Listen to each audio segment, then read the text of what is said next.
Consulting, where we create strategic brands for ambitious companies.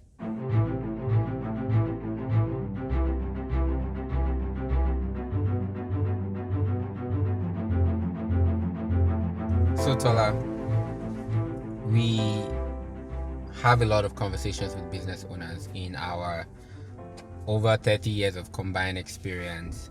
And one of the things that business owners always complain to us about is staffing. It's a pattern that comes up over and over and over again in a lot of conversations.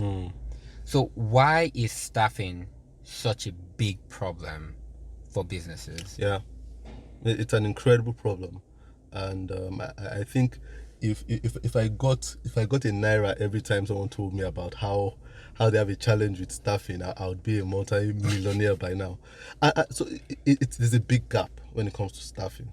You meet someone who is an entrepreneur, a business owner, and one big problem they always talk about is, look, these guys that are working with me just don't get it. I have to be there every day to make sure everything runs smoothly.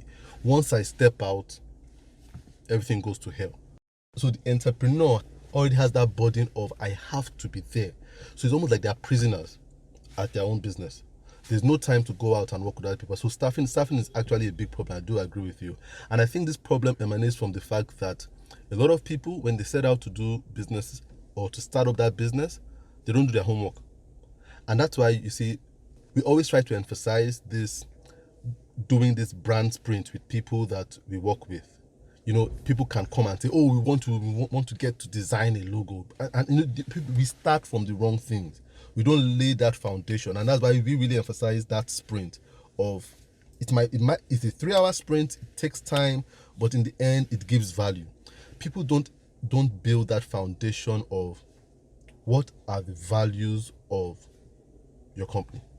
What are those top 3 values that you have in your company? People don't outline those things. So, and when that is not outlined, then you kind of have a place that is in disarray. When people do not know what the value of the company from the onset is. I was listening to, I was watching a video.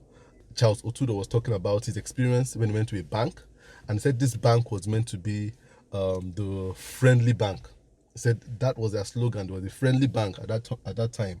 And I said, driving into the bank, the person that opened the gate when he was trying to park his car was telling him, "Okay, you can't park there. Move your car, move your car." And I was like, "Where should I park?" And I was like, "I don't know. Just move your car from there." And it was already an unfriendly experience right from the gate. He had not gotten into the bank, and that's because that man at the gate didn't understand the values of the company. He was hired based on what he could do. So when people hire now, they're like, oh, do you know how to design a website? Oh, yeah, okay, so your portfolio looks like the best, your experience looks like the best, the schools you went to look like the best, so we are hiring you. Or they hire based on your salary expectation, so it fits into the mold of what we can pay, so we are hiring you. But they don't ask questions of whether you align with the company values. And when that comes in, you've allowed somebody who could potentially be toxic into an environment. He can do the job, but the attitude is not right. So he's a good web designer, a good receptionist, a good accountant, but does he know how to work with a team? No, he doesn't know how to work in a team. Is he a friendly person? No.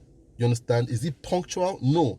You understand? Does he pay attention to detail? No. But he can't do the job. It now becomes somebody who it becomes like a virus in the environment, and it becomes a major headache. I think your first point was that a lot of these companies there's a disconnect in what the staff do and what the company is trying to achieve. So the question is it about the company having a lack of values, or is it a company not being able to communicate or interpret those values within the confines of their business? Yeah, I think it's a little bit of both. A little bit of both. The company is not establishing what those values are from the onset. That is a big problem. A lot of companies they've not thought of what their values are.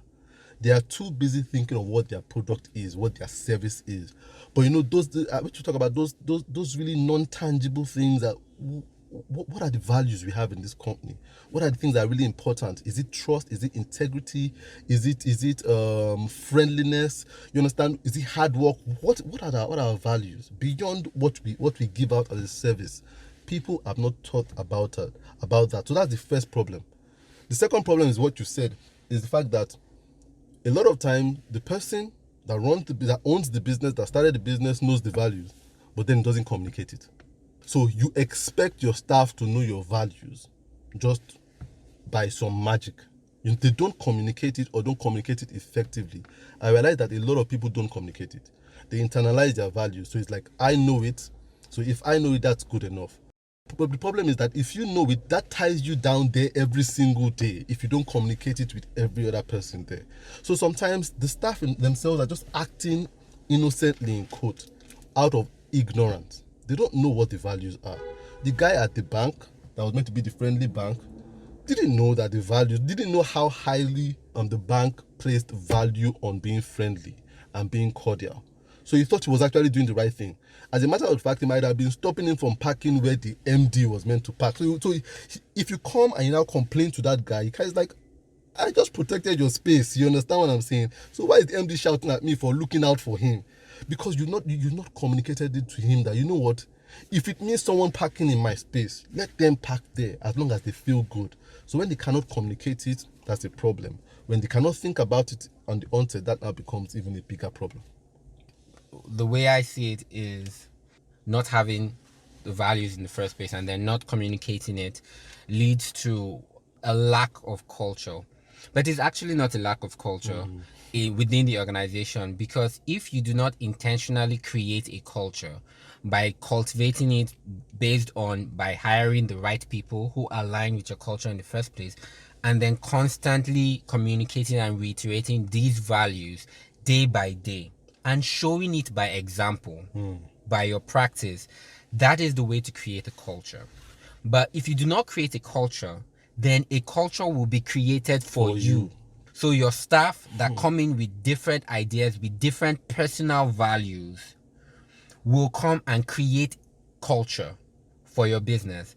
And that culture, more often than not, will be toxic and run counterproductive to what you want to achieve as a business. And so someone might come and their value is to make money above all. And so that may lead them to making decisions that will, disadvantage you, whether in the short term or in the long term. So talk a little bit more about how companies can create culture. Big businesses versus small businesses. Who is more susceptible to this kind of problem? Well, yeah, I'm glad you touched on that, as in giving it focusing on that term culture, because I think that just ties everything together. Because culture, as we know, is a way of life of a group of people, and every business must be able to cultivate their own culture. As in, there is nowhere that is void of culture. It must have a culture. You understand? So it's either an intentional culture or a culture that is unintentional and just takes over by itself. So you're very right in that sense, that if you are not intentional about your culture, you would have someone come into your company, somewhat with a dominant character, and just get a culture going there.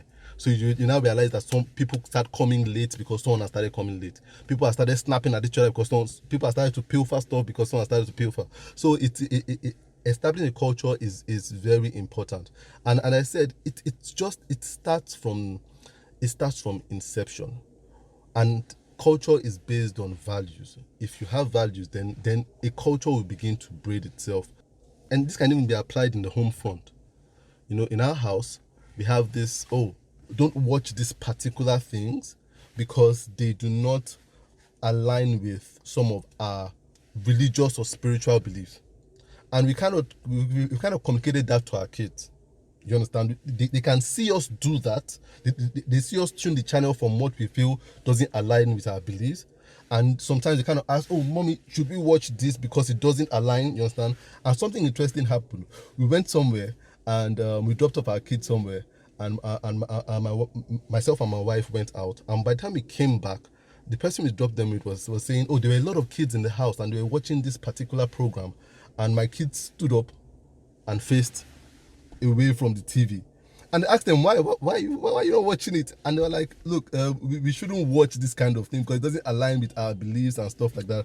And the person was kind of impressed, but your mommy and daddy are not here. I said, no, but we shouldn't. It's wrong. That culture had been ingrained in them, whether we were there or not. So think of us as a business. We didn't have to be there to sit on them and say, no, don't do this. You understand? We made them understand. And I guess that's where communication of a culture comes into play too. You do not enforce a culture. You make people understand why. So there's one thing to know your values. It's one thing to know why they are your values, because that's what you want to communicate, why they are your values. So you can't say in this company our values are trust, integrity, hard work. Why? You understand? So the person says, why should I work hard? You must be able to articulate why those are your values. The why is what keeps people believing and knowing that, oh, I should really align with this culture. So that's how you can develop a culture, by understanding your values, number one, and by knowing why they're your values and being able to communicate them.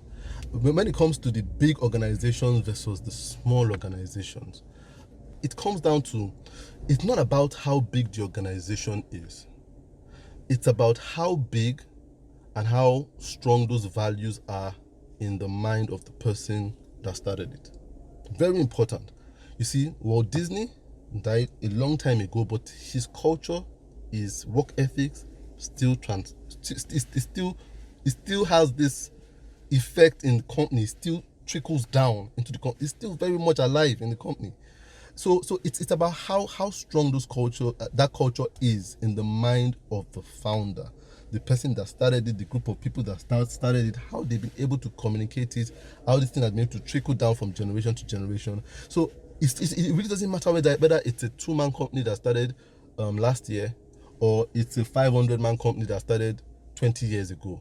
It's a matter of how well did they believe those values when they started, how well were they able to communicate their why those are their values, and that now goes into the psyche of everyone that is working there, and now becomes an ingrained culture that they don't even know why they don't even know that they are following that culture. It just becomes, this is how we do things here.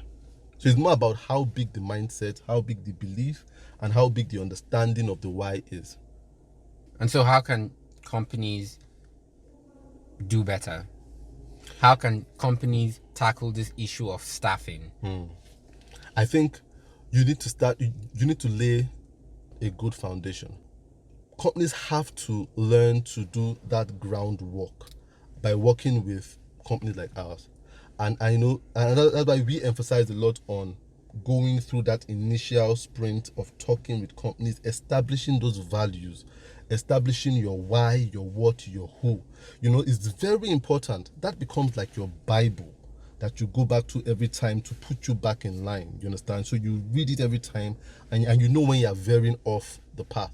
So the way companies can begin to establish cultures is, from the onset, work with people that know about establishing cultures in organizations in the first place, because it takes some time, it takes some knowledge, you understand, to know if you are doing it the right way. So you must, number one, educate yourself, work with the people that have that knowledge. You can't just think that you know how to implement a good culture in your establishment, and that's why you must work with professionals to start with. Very important for you to do that. I would like to add that when you also have started and you have a good firm foundation, one of the most important ways of cultivating your culture actively is through employment. Okay. So people need to have their values at the back of their mind when they are considering people that they want to bring into their companies. And so you are not just checking whether they are competent to do the skills the technical way, or whether they have the right character, which is different, but also whether they are aligned with your values. Do they understand it? Do they understand why? Do they get it? Are they aligned? So the interview process is not just about hearing them give answers, but also communicating to them. Very true. Because as you are evaluating them, they should be evaluating you as well. And so that employment is one of the critical ways to do it. The final question that I have is, what if I already have this, in quote, bad culture, and my staff are showing me shege. What can I do? Yeah. You see, the thing about it is it's very hard to fix a foundation problem without going to the foundation. You see, and that's why a lot of people try to use duct tape to fix stuff, but that's very, very dangerous. And so you must be able to prune your company. It's not an easy thing to do, but you know what? You cannot eliminate or treat cancer. You know, you can't cure cancer, but you can't treat it without killing those cells. That's the truth. It's an ugly face of business, but you must know that the more you leave somebody who doesn't align with the way or the values you have that you've established, then you are leaving the possibility of that person spreading those negative values. And this is where we must be able to separate. The fact that they don't align with your values doesn't mean they are bad people. It just means they are not a good fit. So you must be able to say, hey, talk with those people and say, hey, we realize, look, you just aren't a good fit in this company. You understand? And we really hope you can find a place that really aligns with your strengths and stuff. But here is not the place. It's not that, oh, you're a bad person. Oh, yeah, this. No. They really aren't bad people. They just don't align with your, so they don't fit in. You understand? So they might be skilled, and you must acknowledge their skill. You are skillful, but it just seems like, look, our values and your values don't align. They're clashing, and we wish you can get some. So you must be able to find that way of communicating. Number one, identifying the people that don't align with your values, and have the possibility of spreading, you understand, those what we see as toxic in quote things that are against a good work environment for you. And if you can identify them and get them out of the system, that would be the first step to having a healthy business in the first place. There's no way around it. There must be a way of educating, but even you realize that when you educate people, you still see people that just don't align, and that's where you must be able to part ways with them. If you have any questions about staffing, if you have any questions about how to implement company culture, then you can leave a message in the comment below, or you can send us an email at hello@tolalabiconsulting.com.